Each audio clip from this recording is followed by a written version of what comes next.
So let's talk about skateboarding photography sort of thing. That's what I want to go over today. My thoughts on skate photography is whether it's for publication, profession, a personal interest, part of a project, or whatever your ream or rhyme for wanting to do some skate photography is, whether it's, again, you know, someone in your family that you're photographing, a partner, a sibling, a loved one of some description, or you're photographing your friends skating, or I say skating, this applies to scooters, BMXs, snowboarding, the whole range of sports that you are trying to record. The main thing is just to be involved in it yourself in some way. I'm not saying that you have to necessarily get on the board and learn how to Christ air into a transition, because that's just a bit mad. That is just a bit crazy. It would be cool if you could do that, and if you can, great. There's plenty of people who do photograph and can do all the, you know, Smith grinds, as well as photograph them from different angles. But be involved in it in some form or manner. Not necessarily being a poser and just pretending to have the board and sit on their park and all that lot, but you know, if it's your kids that you're photographing and filming, then you know, learn the words, watch them skate, watch the people around them skate, the people they talk to, how they use the space, what they're doing, what the names of things are called. You know, like the Smith, like the Christ air, like the ollie, like the rock to fakie, front side, back side, goofy, regular. Learn the lingo a little bit, and that will definitely improve your photographic ability. Just because when someone starts telling you, oh, I'm going to do this there, or can you take a photo of this, or can you take a photo of that, you know, I'm this foot, I'm this side, I'm going to go this way round, you'll know where to put yourself. Or, you know, do I want a neutral angle, do I want a low angle, do I want a high angle looking down, do I want the fisheye, do I want the telephoto, do I want the 24-70, do I want a pocket camera, do I want the GoPro because I don't want to get smacked, or something like that, or whatever the case is.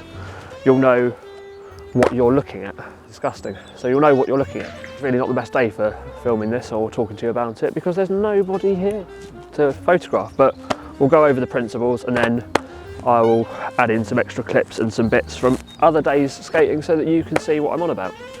So, equipment. Does it matter what you use? No, not in the slightest. Yeah, it would be good if you could have, you know, an R8 or whatever it is, or the 1DX, or a medium format with a Hasselblad back and all of that to photograph and film exactly what you like, and you know, get the highest resolution, highest quality, and put a billboard on the side of a building that's, you know, 8 metres by 16 metres or something silly like that, or whatever the case is. But truth be told, your iPhone works as a good camera, and if it's just going to go on Instagram or social media, or be printed onto a 6x4, or you know, an album print, or like a 10x8 to stick on your wall at home for the proud things, that's all great, that'll work. If you do want to get into photography more, maybe look at compacts, maybe look at zoom cameras. I say zooms, those are those ones that look like a DSLR, but they're a built-in unit, and the lens can abstract from like 18 to 200, or from 200 to whatever. It's a wider ranged lens for the purpose of shooting things at different angles. Not necessarily what I would recommend for skate photography, but if that's what you've got, that is what you've got, that's how it works. But I'm going to talk to you based on DSLRs and SLRs and mirrorless cameras, because that's the way I shoot and the equipment I have. But again, the world's moved on from it being a smaller demographic of people being able to shoot, and it's now open to everyone who's got a phone. But yeah, we're going to talk about it. So, the camera. Camera has 3 settings that really need to worry about. Yes, you can look at white balance, and you can look at megapixels, and you can look at its what's the word I'm looking for? Dynamic range, etc., etc. But at the end of the day, a camera is 3 things. It is ISO, it is shutter speed, and aperture, or yeah, shutter speed, ISO, aperture. Those 3 things determine how an image comes out, how grainy it is, how bright it is, how dark it is, how much movement is in the image, how little movement is in an image, how shallow or deep you can see into the image. Fundamentally, you see something, you point it, you press the button, and it's done. There are several modes on the side of the camera: manual, AV, TV, P, and there's a few others, but the 3 I care about is manual, AV and TV.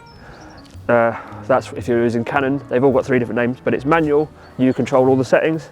AV, aperture value, or time value, the names will be different on each one. TV, time value, AV, aperture, M is that manual. Through them, you control different functions of the same thing. So manual, you have all 3, ISO, aperture, and shutter speed. AV, you set the aperture you want and the camera tries to work out the time based on the available light and your metering system. That doesn't really matter entirely. And shutter, again, you're looking at how fast or slow your camera is, and it will work out the aperture closest to, or the ISO closest to, the correct exposure. And you can tell the camera different things. You know, I want it to be slightly darker, I want it to be slightly brighter, and it will work out the maths for that. But generally speaking, if you center balance, center exposure metering, you point the camera and whatever's in the middle is what the camera's trying to read and set to. Manual, you do it all yourself, as we just said.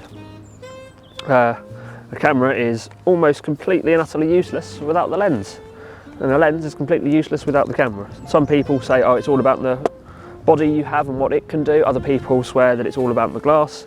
At the end of the day, you need both. You know, it takes 2 to tango. You need both for it to work. But the lens, my opinion, and this is only an opinion, it doesn't matter what I'm saying, to be honest. In my opinion, there are 3 lenses that you want for skate photography. You want the a fisheye of some description at some point. Now you can get cheaper ones or you can get really expensive ones. There's not really too much range in the middle. But fisheye, my one is the 8-15. So I've got a bit of a zoom function on it, so I can stand back a little bit and get more, or I can get up close and get all that distortion in. That's sort of culturally the image people see when they think of skateboarding. That sort of under the wheel arch. So if someone's doing an air, sort of under the wheel arch as the board comes up, and it makes you can see from the nose of the board to the tail and to the bottom of the ramp, and it just looks really dynamic and interesting. The distortion in that comes from the fact that the lens is almost 180 degrees, slightly less with some, slightly more with others. Well, not slightly more because it will go backwards, but quite a big range. But yeah, those are for those shots. The next lens I would recommend is a 24-70 for mid-range shots. So if the park's really busy and you don't want to be standing in the pit because all the scooters are running around, I can stand at the edges and get still a decent wide-ish angle shot, or zoom in so it looks like I was standing closer. And if you're doing street skating and things like that, maybe the 70-200, a nice zoom lens. So again, if I was shooting over the pool over there and I could see someone doing something over here and I wanted to get a bit more of the mid-range in, but I don't want to walk all the way around and miss it, that's 70-200 or something. Nice bit of compression, makes the whole background go blurry, a bit like the F2s and F8, not F8s, F2s and F1 point whatever in prime lenses. Those are fixed focal lengths. It makes it really nice and soft, so it's a bit more dynamic for the viewer. Those would be my 3 choices of lenses. Now, on days like this where it's a bit grey and a bit crappy weather, your light metering is going to be a lot less, and it's going to be a lot harder to see and get the image you want out of from the light available. And that's when you introduce an additional light source. This is the Yongnuo 600 EX RT2. That was me just reading off the back. It's a flash gun. You can get hundreds of different variations. You can get dedicated ones. Those are ones made by the company themselves. They will have a variety of functions on them, but they all work along the same basis. This whacks into the top of the camera. If that's the particular lens you're using, where you want to shoot, whack it onto the top of the camera and you can shoot, put some light on the subject, and it just separates the background a bit more. You can use it in really creative ways, which we'll talk about in other videos, and I think I've talked about before. Or what I like to do, if it's dedicated, some of them have the radio function built in, but otherwise you get a radio trigger of some description. You can get really cheap ones that just work as a point and shoot one, which will work, but they don't get to go to something called high shutter, or ETTL, which electronically through the lens, which means the light meter in here, electronically through the lens marries up, so it tries to balance the subject with the amount of light from the gun.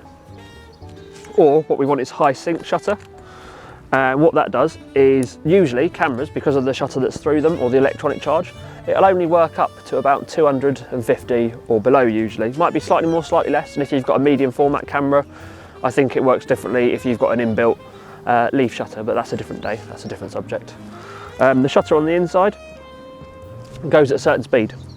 And if you use the flash above that speed, you'll start to see the curtain, which is the shutter on the inside, go past the screen, and it ruins the image effectively. I mean, there are creative ways that you can use it, but generally speaking, it ruins flat out the image. With a high sync shutter, what this then tells the camera to do is fires this like 2 or 3 times to cover the movement of the shutter and expose the whole image to the correct amount of light, allowing you to get the full image without a problem.